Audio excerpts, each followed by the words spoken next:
What's good, everybody? It is Ace here, back with another video, and it is 2024. So happy New Year to everybody. I hope everybody has a great, fulfilling year, and everybody just, stays on track, grinds, gets what they want, and everything like that. So let's kick butt this year, and let's win some money. So first prop.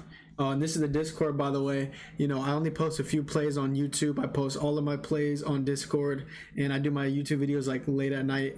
So the Discord gets all the plays. They also get the plays like the day of the games, and if injuries happen, I'm going to come out with new plays, stuff like that. So if you want all the plays, you want a cool active chat and active server, and everything like that, $15 a month. Or $40 for 3 months. I gave some people a few free trials on Twitter, and some people just joined like literally 2 or 3 days ago, and they just purchased a lifetime membership, which is $150 like in 2 or 3 days. I already had 2 people do that, or actually 3 people do that today.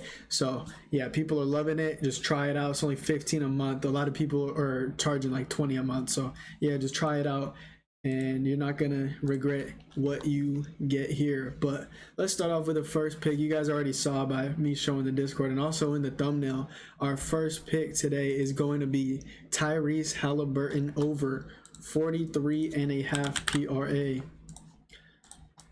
So let's get into why. Let's look at his game logs this season.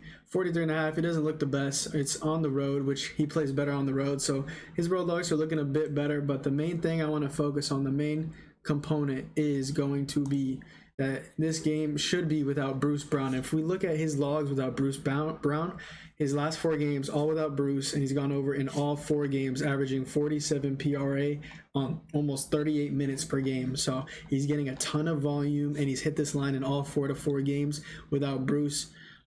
So yeah, Bruce Brown is currently doubtful. He hasn't been confirmed out, and it would he's doubtful, so he shouldn't be playing. If he does play, that kind of sucks, but I still think Halliburton is able to hit this line with Bruce Brown, but assuming that he's out and he's doubtful, which he is doubtful, then he shouldn't be playing. So over in all 4 games without Bruce Brown, he's averaging 44.7 PRA per 36 minutes in his last 4 games without Bruce Brown, and now he catches an elite matchup and above league average matchup for point guards, so he should be getting higher than that 44.7 PRA, which he averaged without Bruce Brown.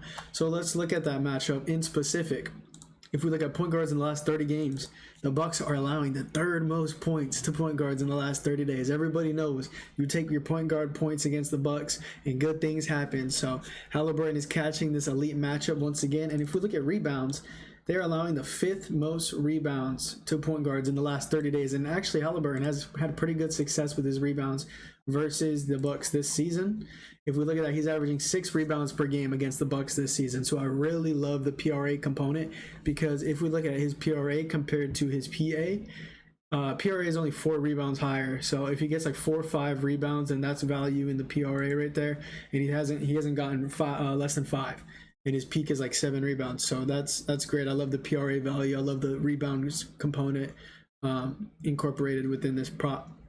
And Bucks have been pretty good at limiting point guards. They're like bottom 6, or that's bottom 5 in the league. But Halliburton, he's coming off a 20 and 23 assist game, so we know that his assist peak, his ceiling, is insanely high, and his floor is probably like 10 assists if he plays his full 36 minutes. So I'm willing to incorporate the assists prop. It's only his PRA is only 14 higher than PA, so 14 is a pretty good floor. He's favored to get 14 plus in this game, so I'm liking the PRA value. I definitely think this gets bumped to like 44.5 by tip off. If we look at Halliburton's his games versus Milwaukee this season, so if we look at Indiana versus the Bucks, let's look right here. He is averaging 9 rebound chances per game versus the Bucks in 3 games this season. And if we look at his potential assists right here versus the Bucks in 3 games this season, he is averaging 26 potential assists. And if we look at just his last 4 games without Bruce Brown, just against other teams, not the Bucks, he's averaging 25.5 potential assists. So he actually averages more potential assists against the Bucks. That's a nice matchup for him. He gets a ton of potential assists. They're limiting the assists, but he's getting a ton of volume, and volume is what we need when we bet on props. And Brunson, Jalen Brunson, the point guard for the Knicks, he just played a back-to-back against the Bucks like a week ago. He had 48 and 46 PRA back-to-back games versus the Bucks. And Halliburton is very capable of doing the same. So I'm liking this prop a lot. And currently this game has a 259.5 total over-under. That's insanely high. Vegas is expecting a ton of scoring, and the Pacers are 7-point underdogs, so this game shouldn't be like a crazy blowout. It should be decent, pretty competitive, and if Halliburton gets his 36, 37, 38 minutes, he should be able to clear this easily. So let's look at another PrizePicks prop for you guys that I like. Is going to be a first half prop, actually. It's going to be Kentavious Caldwell-Pope, KCP, over 4.5 first half points. So let's look at his logs, and specifically his home logs, because he is a way better player at home, like significantly better at home this season. If we look at, first half, 4.5 points. He has gone over in his last 5 straight games at home, and he's gone over in his last 7 out of 8 games at home with this prop. So that's great. We love that game log, but game logs don't mean everything. Matchup is huge. And let's look at his shot chart real quick. If we look at Kentavious Caldwell-Pope first half shot chart in December. Oh, sorry, we can't type this month on StatMuse. We have to type it in December. Look at his shot chart. He's getting a ton of his points from the restricted area, a ton of his points. He's also shooting very well in the corner. Well, not very well, actually. He's shooting decently well in the corner, and he's also shooting very well above the break threes that aren't from the corner. So let's look at the matchup. For this, I usually check by last 10 games or by December, but I'm actually going to check last 2 games, which isn't the most data, obviously. But in the last 2 games, Charlotte Hornets have been without Gordon Hayward. They've been without Gordon Hayward, so I'm going to look specifically at that because Gordon Hayward is also out for this for this game. So I want to incorporate that into this as well, just like we incorporated Halliburton's game logs without Bruce Brown. Every single person that's in or out matters. So last 2 games without Gordon Hayward, the Hornets are allowing the 4th highest field goal percentage against restricted area shots, which we just saw. KCP, that's his bread and butter in the first half. Now let's look at that corner 3 that he likes to shoot. They're allowing the 4th highest field goal percentage against corner 3s. So he should be able to get a few open good looks in the corner. And then look at this, above the break 3, which is basically any 3 that's not from the corner, the highest field goal percentage by a huge margin. And that is his, look at that, that's his go-to. He's been shooting insanely well from above the break 3 points. So this is an insane matchup all around, from the restricted area, the corner 3, and the above the break 3. So he's going to get insane looks. It's just about him hitting his shots, which he's been doing very well at home, showing by the game logs. So game logs are great. Home logs are great. He's been getting like 17 first half minutes this season, and in his last 5 games 17. So he's getting a ton of minutes. He doesn't get the most shots, but he's going to get open shots just because the offense he plays with. Gordon's probably going to play. Michael Porter Jr. is in this offense. Jokic, Murray's back, so he's going to get a ton of open looks. And Nuggets are 14.5 point favorites currently. So blowout is expected to happen. So that's why I like his first half prop more than his full game prop, because he's getting a ton of volume in the first half, and this could be a blowout by halftime. So I'm liking his first prop. And then the last prop I have for you guys is another chalkboard alt line. Guys, remember, if you're not on chalkboard and it's available in your state, you need to get on chalkboard. Use code ACE when you first deposit for a deposit match, 100% deposit match up to $100. So if you put in $50, they're going to give you $50. If you put in $100, they're going to give you another $100. They're going to match it. And if you use code ACE, you get that deposit match, and you also get 2 free months of premium. So that's a $30 value. You can deposit $10 if you want to, and you will get 2 months of premium for free for $10. So insane deal.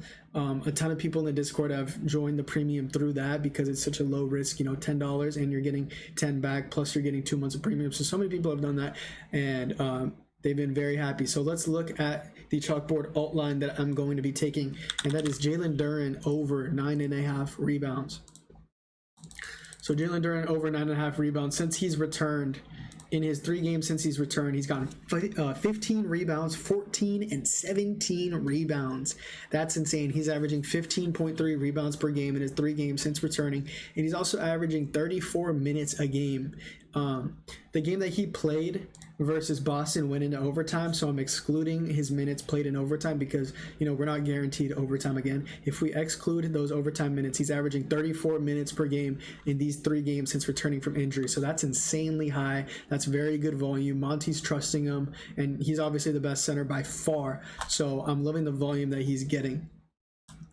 Isaiah Stewart, the Pistons starting power forward, is out for this game. So they're starting Kevin Knox at the power forward position, who's way shorter and doesn't get as many rebounds as Isaiah Stewart. So that's very beneficial for Jalen Duren. And if we look at court IQ, and if we look at the Detroit Pistons with Isaiah Stewart off the court, and if we look at per 1 minute stats, Jalen Duren is averaging 0.4 rebounds per minute with Isaiah Stewart off the court. So let's do the math. 0.4 rebounds per minute. He's averaging 34 minutes per game, but let's just say safe side, you know, maybe it's somewhat of a blowout and he only plays 30 minutes. Look at that. He's averaging, if he gets 30 minutes, he's averaging 12 rebounds per 30 minutes without Isaiah Stewart, and he's getting like 34 minutes a game. So if he just gets his 30-minute mark, he should easily be able to get 10, 11, 12 rebounds, because that's what he's been averaging all season with Stewart off the court. So I'm liking that stat a lot. That's a very good statistic. And also, if we look at Jalen Duren, so he's played 3 games since coming back from injury, right? But the first game that he came back, Isaiah Stewart played in that game. So if we look at his last 2 games specifically, which were both without Isaiah Stewart, he is averaging 21 rebound chances per game in those 2 games with a 74% rebound success rate with those chances. So he's turned those 21 chances into 15.5 rebounds per game in those 2 games. And if we look at the matchup real quick, centers against rebounds, they are the Houston Rockets, they are allowing the 12th most rebounds per game against centers. So it's a decent matchup. It's not the best, but it's also not the worst. And it's really more of a volume playing without Stewart. Like, we saw the numbers, they're just there, and it all just makes sense. It just makes sense. So yeah, I'm liking those 3 plays. For yesterday's plays, we took Marcus Smart over 11.5 points. Marcus Smart over 11.5 points, and that was actually bumped like half an hour or an hour after I uploaded that video. And it got taken off the board half an hour after, and he got exactly 12 points. So we literally got the pre-bump value. I'm sorry for anybody who took that post bump at 12.5, but yeah, we got that pre-bump value. Super sharp line. You know, if you guys were in the Discord, you would have gotten that like 2 hours before they bumped that. But yeah, that felt super good. You know, getting a line at 11.5, it gets taken off the board, it gets put back at 12.5, and he gets exactly 12. Feels amazing, you know, when you're making those reads, and it's just a good read. We also posted, I believe, Trey over 2.5 threes, and I told you guys you could take it at 3.5 on PrizePicks. I wouldn't be mad at you. You know, it's your discretion, and he did end up hitting 3.5 and 2.5. He got 4 threes. So for the PrizePicks people out there who aren't on Chalkboard that took him at 3.5, good job, that hit. And then we also took SGA over 29.5 points on Chalkboard, and that unfortunately did not hit. If we look at our write-up was basically like his hot spots, and he's been very good at that mid-range paint shot. If we look at his shot chart, he missed 7 paint shots and mid-range shots. So that was just a really bad game from SGA.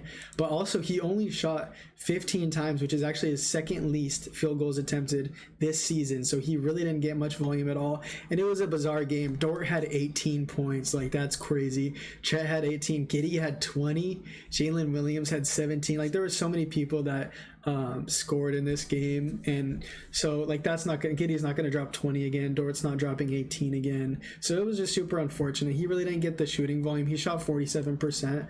So, and he got to the line 9 times. We said in the prop that the Brooklyn Nets foul a lot. So like everything went to plan. He just kind of missed some shots that he shouldn't have, and also other players just went crazy that shouldn't have gone crazy. But that's betting. So yeah, we went 2 for 3 yesterday, 2 for 2 on PrizePicks props. If you guys took that Trae Young. So yeah, let's have a good day. Let's start the year off right, and I hope you guys liking these props as much as me. If you're tailing, comment down below what you're tailing. I'm excited to hear if you guys like these props. If you don't like these props, whatever, man. But let's just have a great 2024. Thank you guys for trusting me, watching another video, believe in me, and deuces.